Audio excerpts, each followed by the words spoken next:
최근 러시아를 이야기할 때 자주 거론되는 수식어가 있습니다. 기회의 땅이죠. 우리나라와 맞닿은 유럽인 아시아는 풍부한 지하자원에 시장도 크고 교통과 물류에도 중요한 위치를 점하고 있습니다. 특히 러시아 블라디보스토크와 중국 훈춘, 북한의 나진을 연결하는 두만강 하류 삼각지대는 남북관계 개선에 따라 우리나라로서는 아주 중요한 지역으로 부상할 가능성이 큽니다. 하지만 러시아 대상 비즈니스가 그리 쉬운 건 아닌데요. 역사도 문화도 사회제도도 우리와는 다르기 때문에 충분히 배우고 준비해야만 성공할 수 있습니다. 그래서 오늘은 책 한 권을 소개해드릴까 하는데요. 러시아에 계신 저자와 직접 연결해 자세한 이야기 들어봅니다. 블라디보스토크 국립경제서비스대학교 전명수 교수와 연결합니다. 안녕하십니까? 예, 안녕하세요. 네. 전명수입니다. 네. 네, 지금 한국은 가을이 한창인데요. 사실 저희가 러시아에서까지 이렇게 연결을 하는 건 처음이거든요. 블라디보스토크는 많이 추울 것 같은데 날씨는 어떤가요? 네네.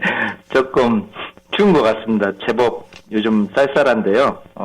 오늘 날씨는 한 8도 정도 되는데 일교차가 한 10도 정도 차이가 나서 또 바닷가이고 블라디보스톡이 그래서 더 추위를 더 느껴지는 것 같습니다. 네. 겨울이 올 것 같습니다. 그렇군요. 날씨 얘기를 들으니까 확실히 지금 좀 저희와 멀리 떨어져 있다는 생각이 드는 것 같은데요. 우리나라 대기업에서 근무하며 오랫동안 러시아 담당 업무를 하셨던 걸로 알고 있습니다. 주로 어떤 일을 하셨나요? 보통 저는 상사에서 일했는데요. 종합상사에서 처음에 수출로 시작해서 다음으로는 수입, 투자, 합작기업 설립하고 운영까지 하면서 러시아에서 할 수 있는 사업은 다 해본 것 같습니다. 네. 아이템도 이쑤시개에서 미사일까지 상사면은 다 팔아봐야 되는 거 아니냐, 네, 그런 얘기를 많이 하잖아요. 그래서 저도 처음에 상사다 보니까 산업재 중심으로 해서 조금 굵직굵직한 아이템들을 많이 좀 다뤄봤고요. 그래서 그런지 계속 15년간 제가 이제 기업에서 일을 했는데. 근데 특이하게 저는 처음부터 입사해서 퇴사할 때까지 러시아만 했어요. 네. 인터뷰할 때, 그때 면접이죠. 인터뷰할 때 저희 수장께서 당신은 와서 러시아만 계속 해라. 이제 농담 반 진담 반, 그때는 농담으로 생각을 했는데 실제로 보니까 이제는 신입사원에 들어가서 퇴사할 때까지 다양한 아이템을 바꿔가면서 이제 러시아만 했던 것이 제가 저한테 그게 약이자 또 하나는 약점이 된 거죠. 네.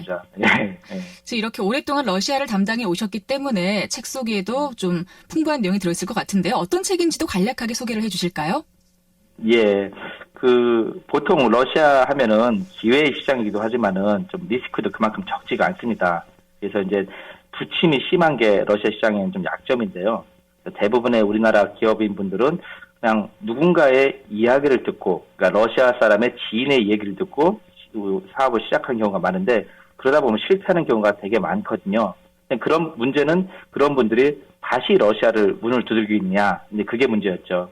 부정적인 이미지를 많이 이제 갖고 있었던 것을 제가 많이 봐서 제가 고민을 많이 해봤는데, 제가 도와줄 수 있는 게, 할 수 있는 게 무엇일까 했는데, 일일이 그분들을 제가 만날 수도 없고, 그래서 그냥 지금까지 제 15년간의 비즈니스 경험을 담아서 현재 신북방 얘기를 많이 하잖아요. 그래서 신북방 비즈니스에 대해서 제가 해석을 좀 해봤습니다. 네. 그래서 극동 개발을 왜 하려고 하는 건지, 그리고 한러 교역 현재까지 현황, 문제점이 뭔지, 그리고 지금은 시장이 이렇게 변했으니까 앞으로는 이런 식으로 접근을 했으면 좋겠다라는 그런 내용들을 한번 담아봤습니다. 그렇군요. 일단 블라디보스토크와 훈춘, 나진을 연결하는 두만강 하류 삼각지대가 왜 중요한지도 좀 궁금한데요. 우리가 이곳에 진출을 한다면 어떤 일을 할 수 있을까요? 일단 중요한 거는 제가 볼 때는 두 가지로 좀 해석이 되는데요. 일단은 극동 러시아 시장은 좀 시장 규모가 한계가 있습니다. 결국에는 우리가 동북삼성을 같이 시장을 한 권역으로 보고서 북방 시장을 공략을 해야 되는데, 그런 관점에서 북중러 접경적이 굉장히 중요하다. 두 번째로는 기업의 심리입니다. 결국에는 자기 지역과 접합되는 지역에서 뭔가를 투자를 하고 교육을 하길 원할 겁니다. 그거는 비용 절감과 투자 리스크가 그만큼 덜 들기 때문에 결국에는 그 지역에서 할 수가 있다.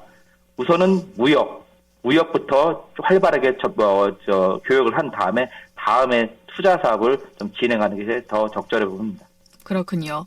러시아가 지금 아직까지 사회주의 국가 체제를 유지하고 있는 유럽 국가잖아요. 우리와는 역사도 다르고 전통도 다르고 또 사회 제도도 다르기 때문에 여러 가지로 주의를 해야 할 것 같은데요. 좀 비즈니스를 위해서 극동으로 진출하려고 할 때 무엇을 주의해야 할까요? 좀 제일 중요한 게 좀 길게 봤으면 좋겠습니다. 우리나라 분들은 좀 부지런하지 않습니까? 그만큼 뭔가 빨리 열심히 하고 뭔가 성과를 이루려고 하는. 근데 러시아는 전통적으로 굉장히 보수적인 시장입니다. 그 때문에 처음에 막 우리가 열심히 해서 부지런히 간다 해도 그 사람들이 그걸 반응하는 거는 시간이 꽤 걸립니다. 실제 영업을 시작을 해서 사업을 시작해서 실제 구매까지 이어지는 시간이 굉장히 길다는 거죠. 그래서 좀 멀리 봤으면 좋겠다는 거. 먼저는 그들과 하나의 교감을 하고 그들을 알아가고 좀 가까워지면서 사업을 풀어나가는 게 굉장히 중요합니다. 그렇군요. 그리고 러시아 비즈니스에서 또 실전 에티켓이나 이런 것도 좀 궁금합니다. 아니면 또 블라디보스토크 여행을 준비하는 분들이 주의해야 할 점이라던가 뭐 이런 것들은 어떤가요? 여행보다는 좀 비즈니스 쪽으로 조금 말씀을 좀 드리면은 일단은 보수적이라고 말씀드렸지 않습니까? 네. 러시아 사람들이 예의를 갖추었으면 하는 거. 왜냐하면 앞에서 표현을 안 합니다. 불금나라라고 하지 않습니까? 네. 그러니까 마음속을 그대로 드러내지가 않습니다. 무엇을 할 때 항상 근데 끝나고 나면은 항상 평가를 하는 경우가 많습니다. 그래서 최대한의 이야기를 많이 듣고 그리고 예의 있게 다가갔으면 좋겠다. 그러고 나면부터 그들이 먼저 비즈니스 이야기를 시작할 때 그때는 그들의 관심이 시작되는 것입니다. 그때부터 비즈니스를 풀어나갔으면 좋겠다. 이게 제일 중요하다고 좀 봅니다. 네. 지금 좀 예의가 중요하다라고 말씀하셨는데요. 사실 러시아와 우리가 이제 문화도 많이 다르잖아요. 그래서 우리에게는 이게 좀 예의 없는 행동이 아닌데 러시아에서는 그렇게 느껴지는 것들도 있나요? 예를 들면은 러시아가 표현을 조금 안 하는데 이야기를 러시아 분들이 이야기를 많이 하지 않습니까? 네. 그거를 조금 러시아 분이 길게 이야기하는 경우가 있습니다. 네. 무엇을 자기 얘기를 할 때 처음에 비즈니스로 만났지만은 자기 가족, 자기 회사 소개부터 자기 직원들까지 모두 소개를 하는데 그거를 좀 끝까지 좀 들어줬으면 좋겠는 거. 그렇군요. 우리나라 분은 그거를 모르고서 이야기를 먼저 하는 경우가 있거든요. 받아서 지루하게 느껴져서 그러면 굉장히 신뢰가 됩니다. 네. 그렇군요. 알겠습니다. 자, 기회의 땅 러시아에서 또 우리 강원도도 많은 교류와 협력이 이루어질 수 있기를 바라면서 자, 오늘 심층 인터뷰 블라디보스토크 국립경제서비스대학교 전명수 교수와 함께 이야기 나눠봤습니다. 고맙습니다. 네, 고맙습니다. 네, 강원도와 러시아도 사실 자매결연 도시나 또 산림 분야 교류 협력 등 여러 가지 교류가 이루어지고 있는데요. 또 앞으로 우리나라의 중요한 파트너가 될 수도 있는 러시아에 대해 미리 공부해보는 것도 필요할 것 같습니다.